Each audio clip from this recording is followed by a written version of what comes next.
Hello, hello. Welcome to the House of Witchcraft.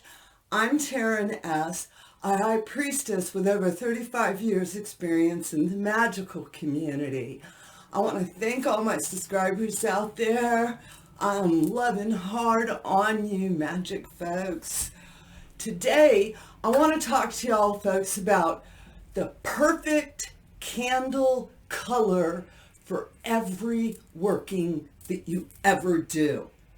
I know, sounds like a really tall order, doesn't it?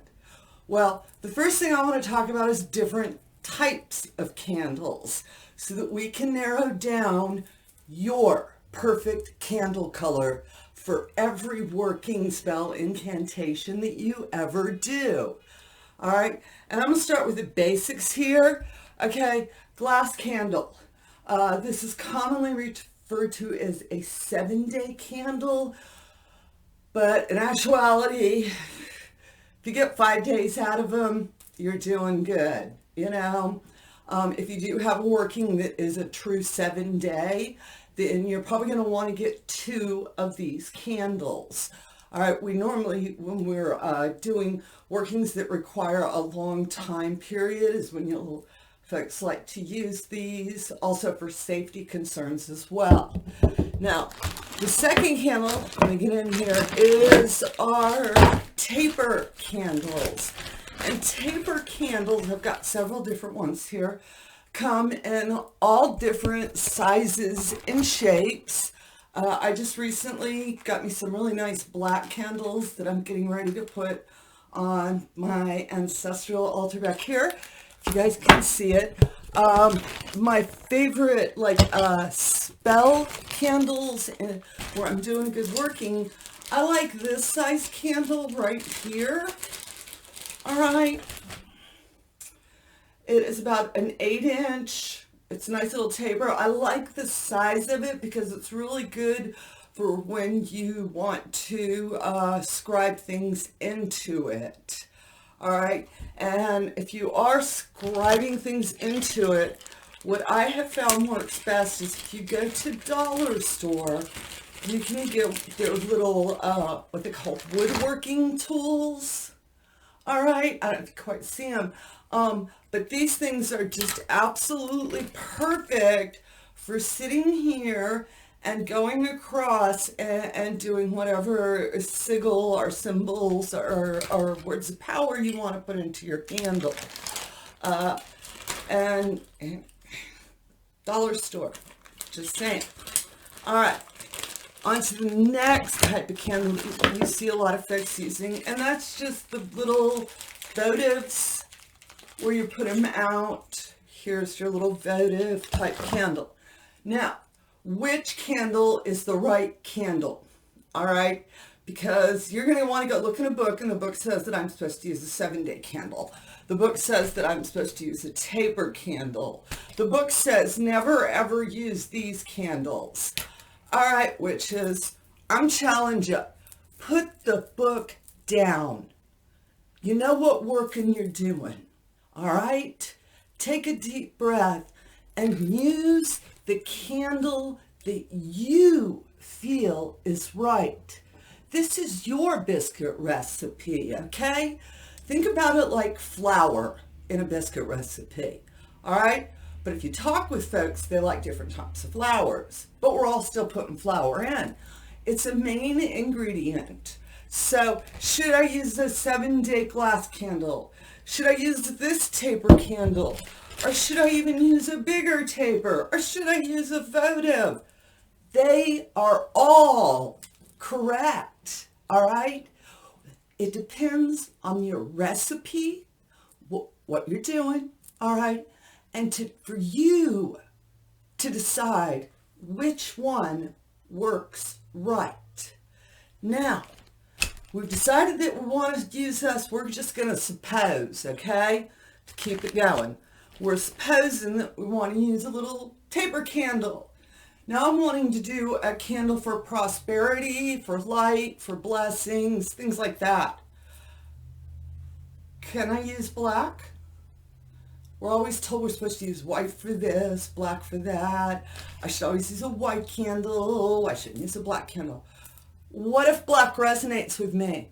What if black for me represents bringing in all the energies of my intentions? All right. So round about this conversation, if black is your color of light, divinity, prosperity, happiness, then that's the correct color to use. You starting to get what I'm saying here? And you can get candles. I've got candles in all colors. Because here at the cottage, the Witch's Coven, we use all these, and so we order them in bulk, and that way we all have access to them. But again, all right, here I am sitting here thinking about, I want to do me a little lovey attraction spell. All right? Everybody's like, oh, pink, pink. Maybe not. Maybe yellow resonates with me. All right? Maybe for me, yellow means attraction, bringing the light in. All right? What I'm trying to explain to y'all folks, especially you newbie folks out there, is you need to make your own list of what different colors represent to you, all right? Because green may not represent prosperity to you, all right? It may not be the candle of wealth. For you, it might be blue, okay? And what you need to do is the first color, that first thought that comes into your magical brain here, that intuitive stuff when you're like, well, yellow works. And then you start thinking about it, and that's where you mess up.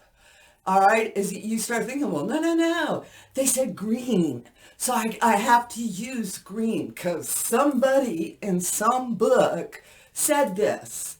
All right, first of all, that's their recipe.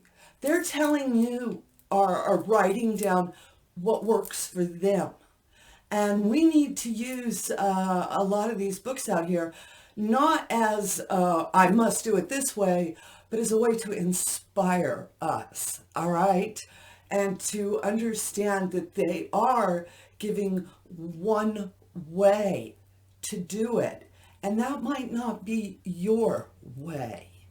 But by reading these books, it inspires us to think, okay?